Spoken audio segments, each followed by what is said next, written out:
देखिए आज 3 काम बहुत कठिन है,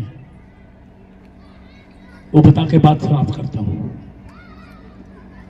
एक तो हाथी को गोदी में खिलाना, है कोई जो खिला सकता है? एक चींटी को नहलाना, नहला देगा कोई? और एक राहुल गांधी और केजरीवाल को समझाना। ये तीनों काम बहुत कठिन है। बनने की बात छोड़ो, मुख्यमंत्री और प्रधानमंत्री बनने का सपना ले सकते हैं क्या?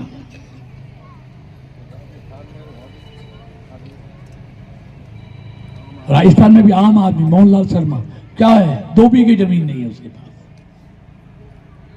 योगी आदित्यनाथ, जिसकी बहन आज भी उत्तराखंड के छोटे से गांव में एक छोटी सी चाय की दुकान और परचून की दुकान चलाती है। ये कौन लोग हैं?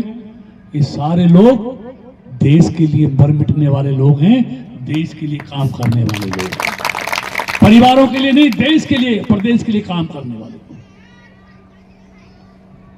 इसलिए ऐसे लोग ही देश के गरीबों का ख्याल रख सकते हैं, देश का ख्याल रख सकते हैं। मैं अंत में इतना कहते हुए, देखिए आज तो इसलिए मैं निवेदन करने आया हूं। देखिए सारा देश चिल्ला चिल्ला कर कह रहा है, और देश ही नहीं, अभी मोदी जी हमारे मिनिस्टरों की मीटिंग ले रहे थे, कह रहे थे मुझे सितंबर, अक्टूबर, नवंबर के अभी से निमंत्रण आ रहे हैं दुनिया के देशों से। सिर्फ भारत ने नहीं माना, दुनिया के देशों ने भी ये मान लिया है कि अगले प्रधानमंत्री भी भारत के मोदी बनने जा रहे हैं। आप देखते हैं गांव मंझावली में है, केंद्रीय राज्य मंत्री किशन पाल गुर्जर जी आ चुके हैं। बहुत ही जिस चीज की हमें बहुत देर से हम इंतजार कर रहे थे, वो इंतजार खत्म हो गया है। किशन पाल गुर्जर मंत्री जी हो चुका है, मंत्री जी हमारे बीच में पधार चुके हैं। उनके साथ विधायक साहब राजेश नागर जी भी हमारे बीच आए हुए हैं, उनका भी बहुत बहुत स्वागत, बहुत बहुत धन्यवाद। हमारे बीच में सभी सम्मानित जो आप पहुंचे हैं, उनका बहुत बहुत धन्यवाद, शुक्रिया।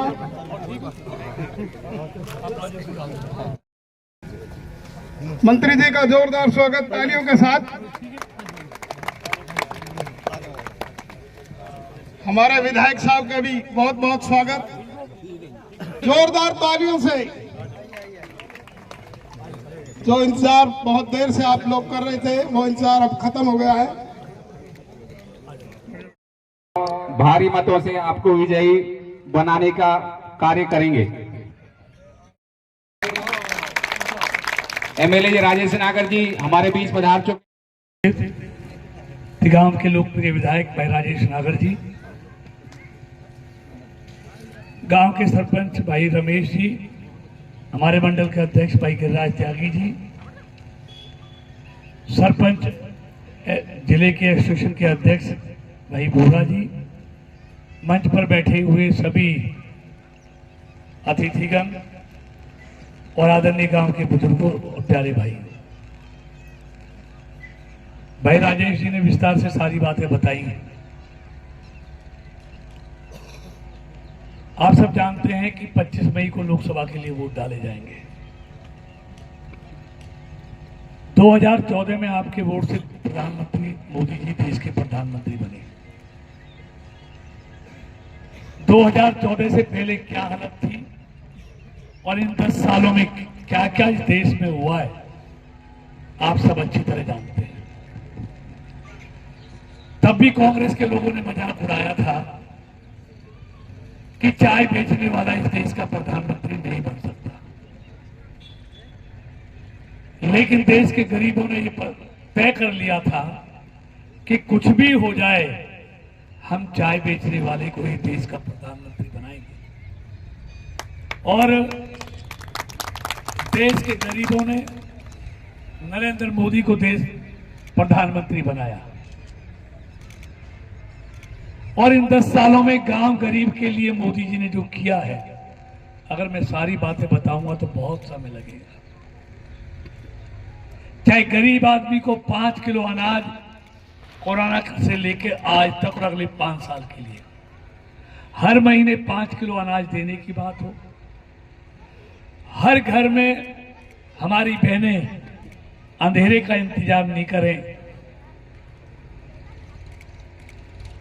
उनके लिए हर घर में शौचालय बनाने की बात हो, हर गरीब महिला को मुफ्त में गैस सिलेंडर देना हो, हर गरीब आदमी के लिए 5 लाख तक का 55 करोड़ लोगों को साल में 5 लाख तक के इलाज की मुफ्त व्यवस्था हो, हर गरीब को बिजली का कनेक्शन देना हो, हर घर में नल से जल देना हो,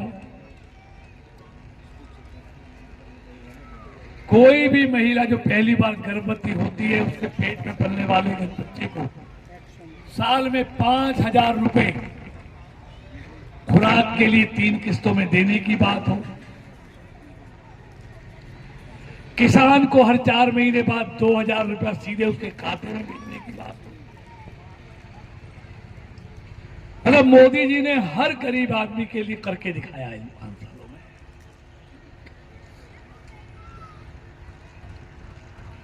दवाइयां सस्ती करने की बात हो, जनौषधि केंद्र हजारों की संख्या में खोले देश में, और सबसे बड़ी बात, पहले दुनिया बोलती थी भारत सुनता था, आज भारत बोलता है दुनिया सुनती है।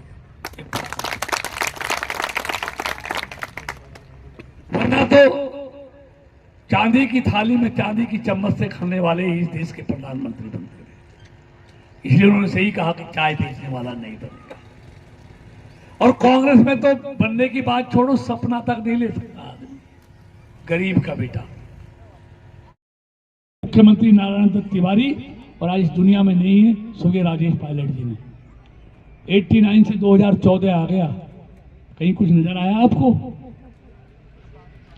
हमने 2014 में रखा, मैं मानता हूं लेट हुआ है, लेकिन इतना लेट नहीं हुआ कि पत्थर रख के ही भूल गए हो।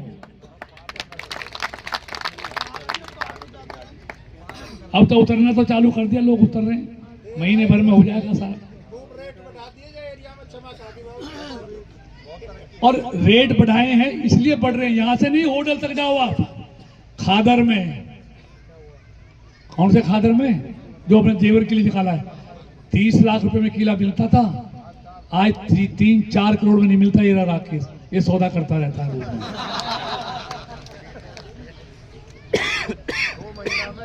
देखिए तेजी वहीं आएगी जहां कनेक्टिविटी अच्छी होगी। मैं किसी की बुराई नहीं करता, लेकिन इनकी नीयत नहीं थी। और एक हाईवे और दे दिया आपको, लिख लो, यहां तो परी चौक अच्छी तरह पहुंचोगे, इससे अम्मा के हॉस्पिटल पे जाओगे ना, वहां से एफएनजी भी मैंने पास करा दिया है, समझौता हो गया, पास हो गया है, उसकी डीपीआर बन रही है, पैसा आ गया है, चुनाव के बाद उसका काम भी शुरू होगा। अम्मा हॉस्पिटल से 5 मिनट में नोएडा और 20 मिनट में गाजियाबाद। तो भाई मुझसे पहले भी सांसद रहे, मेरी बात भी आएंगे, सदा तो मैं रहूंगा। उन्होंने क्या किया ये आपसे ज्यादा कोई नहीं जानता। बिजली, पानी, सड़क, कुछ भी ले लो, पुल ले लो, कुछ भी ले लो। और ऐसा नहीं है सिर्फ यही किया है, आपकी रिश्तेदारियां होटल तक होंगी, जमुना के पास तक होंगी, सब जगह यही काम किए मैंने। सिर्फ नियत होनी चाहिए, लेकिन नियत नहीं थी, मुफ्त में वोट मिलती थी। तो इसलिए मैं कहना चाहता हूं, अपोजिशन तो आज बगैर ड्राइवर के गाड़ी है। कोई ड्राइवर है उनकी गाड़ी पे? बताओ, है कोई? जहां इंडिया गठबंधन बैठा है उस गाड़ी को चलाने वाला कोई है? बता रहे हैं वो कि ये होगा हमारी गाड़ी को चलाने वाला। और बगैर ड्राइवर के गाड़ी में बैठते हैं, उस गाड़ी में बैठने वालों का क्या हाल होगा? या तो कहीं जमुना में पुल से गिर जाएगी, या कहीं उनको दूसरा काम हो जाएगा। आप भी किसी दुकान पे जाते हो, कपड़े खरीदते हो ना, इन्होंने बिजली दी 66 में हरियाणा बना, इनकी सरकार रही, हमारी तो 2014 में आई। अपनी अकेलों की सरकार 2014 में आई दिल्ली में। इनके जमाने में 6500 गांवों में से 650 गांवों में 24 घंटे बिजली आती थी। और हमने 10 साल में 6500 गांवों में से 5700 गांवों में 24 घंटे बिजली कर दी। फरीदाबाद जिला पूरा कर दिया, पलवल 70% हो गया, अक्टूबर नवंबर तक वो भी पूरा हो जाएगा।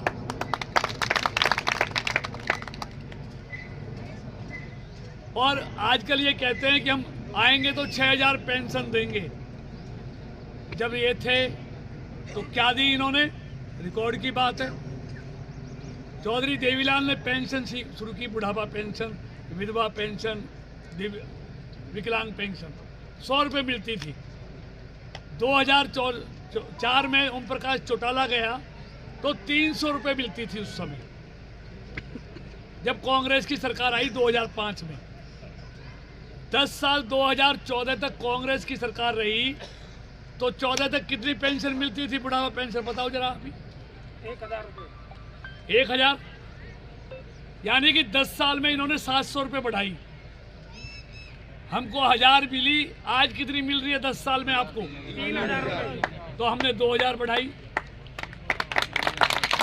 इन्होंने 700 बढ़ाई। तब याद नहीं आई बुढ़ापा पेंशन की। अब तो जमीन सुंगा दी इसलिए याद आ रही है पेंशन की। मौका दिया था लोगों ने, बढ़ा देते। और पेंशन ही क्या, ये नौकरियों की बात कहते हैं कि हमने 1 लाख नौकरी दी। कैसे दी? अंधा बाटे रेवड़ी अपने अपनों को दे। कि जिसके पास सिफारिश थी या देने के लिए उसमें पैसा था रिश्वत के लिए, उसका नतीजा क्या निकला कि जो बच्चे काबिल थे उनके मन में ये आ गया, ना हमारे पास कराने के लिए सिफारिश है, ना देने के लिए रिश्वत है, तो हम तो नौकरी लगेंगे नहीं, और लगती भी नहीं थी। उन्होंने पढ़ने में रुचि कम हो गई कि मैं पढ़ेंगे लिखेंगे क्या करेंगे, नौकरी तो सिफारशी को या रिश्वत वालों को मिलेगी। लेकिन हमारी सरकार आई मनोहर जी की, उसने तय कर दिया ना रिश्वत पर ना सिफारिश पर, काबिलियत पर नौकरी मिलेगी। और हमने अब तक 1,10,000 बच्चों को नौकरी दी है, कोई ये नहीं कहता काबिलियत। और इसका असर क्या हुआ? जिन बच्चों की पढ़ने में रुचि कम हो गई थी, आज दोबारा से उनमें रुचि पैदा हो गई कि अब सिफारिश से और रिश्वत से नौकरी नहीं मिलेगी, अब काबिलियत पर मिलेगी। ये छोटा अंतर है क्या? ये सही हुआ या गलत हुआ? नहीं तो कृष्णपाल जैसे और मेरे जैसे जो मेरे चहेते लोग थे, सिर्फ उनको नौकरी मिलती थी या जो रिश्वत देते थे। ये बड़ा काम भी हमारी सरकार ने किया कि अब कोई सिफारिश नहीं है। आज गरीब के काबिल बेटे को भी नौकरी मिलती है, जिसमें सिफारिश नहीं है या देने के लिए पैसा नहीं है। तो ये अच्छा काम